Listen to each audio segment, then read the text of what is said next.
নমস্কার, আমি কবিতা, কবিতার কলতান থেকে আমার চ্যানেলে সবাইকে স্বাগতম। বড়দেরকে প্রণাম, ছোটদেরকে অনেক অনেক আদর আর ভালোবাসা জানালাম।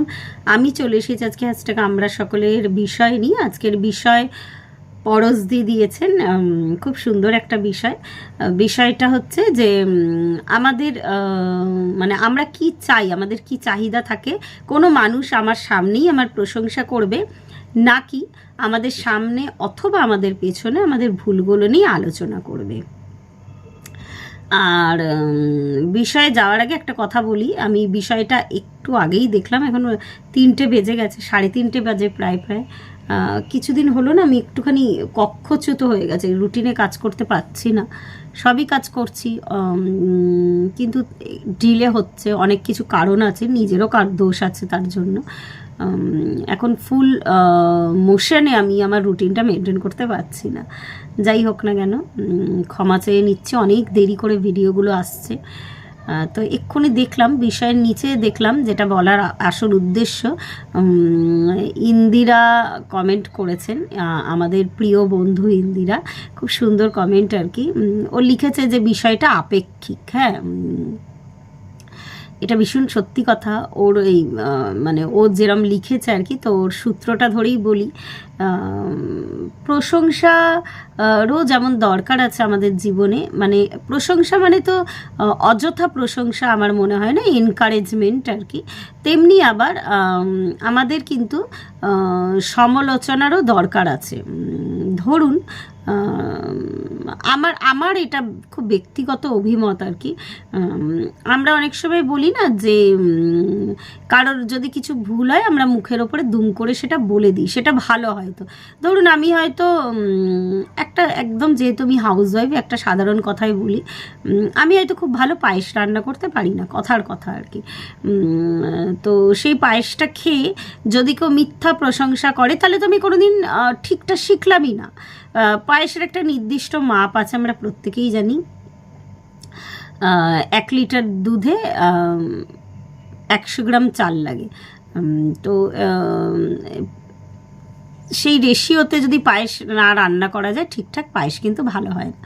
তো যদি কেউ আমাকে না শেখায়, মিথ্যে প্রশংসা করে, তাহলে আমি ভাববো ওটাই ভালো হয়েছে। কেন এখন মানে আমাদের সময়টা এমনই ছিল যে আমরা একটু অপরিণত বয়সেই মানে সংসারে ঢুকে গেছি বা সংসার সামলেছি। তো সেটা না করে যদি আমার কাউকে শেখানোর ইচ্ছা থাকে, আবার এমনও আমি তার ভুলটা ধরবো না বা তাকে বকাবকি করলাম না হয়তো মুখের সামনে, যে একদম বাজে হয়েছে আর কোনো দিনও করতে হবে না, এটাও নয়। তার যে ভুলটা সেটা তার সামনে আমি বলে দিলাম যে এটা এটা ভুল হয়েছে, নেক্সট বার থেকে এই কাজগুলো মানে এই জিনিসগুলো খেয়াল রাখতে হবে যখন আমি পায়েস রান্না করব। আবার এই ভুলটা যদি তার পেছনে বলি, তাহলে কিন্তু সে শিখতে পারবে না। যেমন অত্যাধিক বানিয়ে বানিয়ে সমালোচনাটা, প্রশংসাও ঠিক নয়। আবার মানে আমার ভুলগুলো সর্বদা আমার পেছনে যদি বলা হয়, আমি কিন্তু তাহলে শিখবো না। আমি কেন, যে কোনো কেউ। আবার উল্টোটাও সত্যি, কোনো কোনো সময় প্রশংসা মানে কিন্তু এনকারেজমেন্ট। আমার যদিও আমার ভীষণ ব্যক্তিগত আর কি ধারণা, আমি খুব একটা প্রশংসা শুনতে পছন্দ করি না। একটু অদ্ভুত লাগে আর কি, আমার মানে অদ্ভুত ফিল হয় আর কি।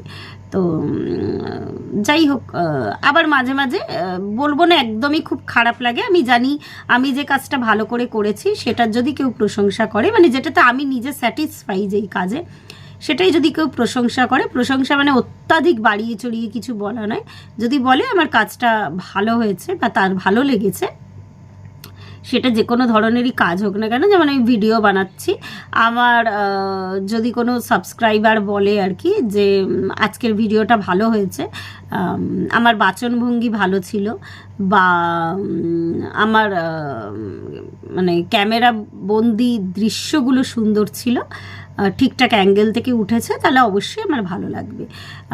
কিন্তু যখন আমার হয়তো কোনো একটা ভিডিও আমি ঠিক করে সেইভাবে ডেলিভার করতে পারিনি নিজে থেকে, বা বিষয়টা থেকে আমি সরে দাঁড়িয়ে কথা বলেছি, সেই ভুলটাও যদি আমায় কেউ বলে দেয় আমার কাছে সেটাও কিন্তু অবশ্যই অ্যাকসেপ্টেবল। আর ভুল থেকেই কিন্তু আমরা শিখি। তো এইবার এই কাজটা যদি কেউ না করে, যদি ঠিক উল্টোটা করে আর কি, আমি হয়তো মানে আমি নিজে বুঝতে পারছি আমি স্যাটিসফাই নয়, আমি ঠিকঠাক ভিডিও বানাইনি, কিন্তু তা সত্ত্বেও হয়তো কেউ মিথ্যে স্তাবকতা করছে বা প্রশংসা করছে।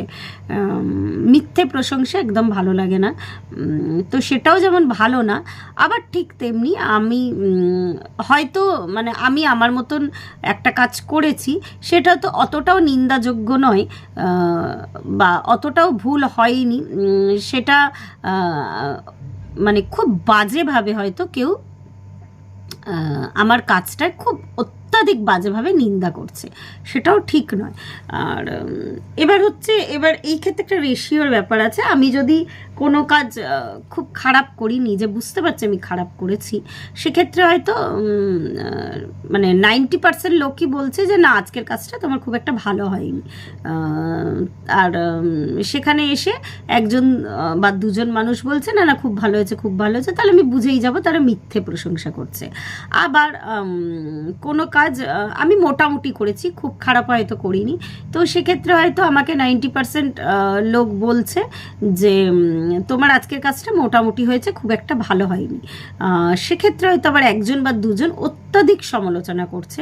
যদিও সব কিছুই নেওয়ার ক্ষমতা বা গ্রহণ করার ক্ষমতা কিন্তু আমাদেরকে মানে গ্রো করতে হয় নিজের মধ্যে, অ্যাকসেপ্টেবিলিটি দরকার। তা বলে এই নয় অযথা কেউ অপমান করলে সেটা সহ্য করতে হয়। আর অপমানের প্রত্যুত্তর কিভাবে দেব সেটাও মানে সেই জন্য নিজেকে কিন্তু তৈরি থাকতে হয়। তৈরি থাকা মানে এই নয় কেউ আমাকে অপমান করছে বলে আমি কিন্তু তাকে একদম পাল্টি অপমান করব। সে আমাকে ঢিল ছুঁড়েছে বলে আমি কিন্তু পাল্টা তাকে ঢিল ছুঁড়ব না, কিন্তু আমার কথায় খুব রুড বিহেভ না করেও কিন্তু মানুষকে জবাব দেওয়া যায়, বা খুব খারাপ ব্যবহার করে না করেও কিন্তু মানুষকে বলা যায় যে তোমার এই কথাগুলো কিন্তু ভুল বা আমার খারাপ লেগেছে। আর যার মধ্যে সত্যি মনুষ্যত্ব আছে সে কিন্তু তাহলে বুঝে যায়। তো এই দুটোই সত্যি। আর একটা কথা একটু বলে রাখি, অনেকে কি না, অনেকে এরকম একটু এতটাই প্রাউড থাকে, তার সামনে যদি বলা হয় তাকে শেখানোর জন্যই হয়তো বলা হয় যে এই জিনিসটা এই প্রসেসে হবে না, অন্য প্রসেসে হয়। মানে তার ভুলগুলো যদি বলা হয়, আর ভুলগুলো যে ধরাচ্ছে বা যার সম্পর্কে বলা হচ্ছে দুজনেরই আর কি, যে ভুলগুলো ধরাচ্ছে তারও একটা খুব সুন্দর কথা বলার মধ্যে একটা সফট স্কিল থাকতে হবে। সে যদি ভীষণ রুডলি বলে বা তাহলে অপর মানুষটার কোনো শেখার ইচ্ছা থাকবে না, সেও তখন কিন্তু রুড হয়ে যাবে। আর যার আর গ্রহণও করতে হয় সবসময়, ভুলটাকে অ্যাকসেপ্ট করতে হয়। তো যাই হোক, তো হ্যাঁ, আবার অনেকে আছে আর কি যে নিজের ভুলগুলোকে একদমই দেখতে পায় না, এতটাই সে প্রাউডি। তো সেক্ষেত্রে তখন তার ভুলগুলো একবার দুবার যদি আমার মনে হয় যে তাকে শোধরানো আমার দরকার, একদম কিছু মানুষ আছে সত্যি যাদেরকে নিয়ে আমাদের জীবন জড়িত, তখন আমরা হয়তো আমি কিন্তু সামনেই বলি যে এই জিনিসগুলো এই কাজগুলো ঠিক হয়নি। এবার একদিন বলবো, দুদিন বলবো, 3 দিন বলবো, দেখলাম সে আমার ওপর যথেষ্ট রুষ্ট হচ্ছে বা সে তার নিজের ভুল ঠিক করার জন্য একদমই আগ্রহী নয়, তখন আমি হয়তো পেছনে কারোর সাথে সমালোচনা করার থেকেও বেশি আর কি কাজে দেবে। সেক্ষেত্রে আমি মনে মনে, আমি কিন্তু তার সম্পর্কে আমার মনটাকে দূষিত করলাম না, আমি মনে মনে তার সম্পর্কে প্রেয়ার করলাম সে যাতে নিজের ভুলটা বুঝতে পারে। পেছনে সমালোচনা করাটা খুব একটা ভালো জিনিস নয়, যদিও আমরা অনেক সময় করে ফেলি, ডে টু ডে লাইফে কিন্তু হয়ে যায় অনেক সময়, হয়তো ঠিক সমালোচনা করার জন্য সমালোচনা নয়, অনেক সময় হয়তো তার সম্পর্কে কিছু কথা বলতে গিয়ে হয়তো 2-4টে কথা বেরিয়ে আসে যে ভুলগুলো সে করে, কিন্তু সেটা ঠিক সমালোচনার পর্যায়ে পড়ে না, কিন্তু সেটা করাও ঠিক নয়, আমার মতে সেটা করাও ঠিক না। যেহেতু সে হয়তো সামনাসামনি বললে নিজের ভুলগুলো গ্রহণ করার মতো ক্ষমতা তার নেই, বা সে উল্টে 2-4টে আরও বাজে কথা শুনিয়ে দেয়, কিন্তু সে তোমার একান্ত নিজের মানুষ, বা যাকে তুমি এই ভুলগুলো করতে দিতে পারো না, এতটাই সে নিজের, মানে নিজের মানুষ মানে এই নয় যে সবসময় রক্তের সম্পর্ক থাকতে হবে, তোমার বন্ধু বান্ধব, কাছের মানুষ। আর জীবন যত গ্রো হবে না, যত বাড়বে না, তখন তোমার এই নিজের মানুষের সংখ্যাটা অনেক বেড়ে যায়। কিন্তু অনেক সময় মানে জীবন যত এগায়, যত তুমি জীবনকে বুঝতে শেখো না, সব মানুষই দেখবে তোমার অনেক কাছে চলে এসেছে। সবসময় আমরা ঝাঁপিয়ে পড়ে তার ভুলটা কিন্তু বোঝাতে পারি না, বা সবসময় এরকম সম্পর্কও থাকে না যে ঝাঁপিয়ে পড়ে তার ভুলটা আমি দেখিয়ে দেব। প্রশংসা কিন্তু করা যায়, খুব অল্প পরিচিত মানুষেরও প্রশংসা করা যায়, কিন্তু চট করে ভুলটা কিন্তু ধরানো যায় না। তখন একটাই উপায়, একটু সম্পর্ক বাড়ার পর তাকে বলা, ভদ্রভাবে বলা, মানে খুব পোলাইটলি বলা। সে যদি গ্রহণ করতে না পারে, তার সম্পর্কে একটু মনে মনে প্রার্থনা করা যেতেই পারে। জানি না আলোচনাটা কেমন লাগলো পরশদের, অবশ্যই জানিও।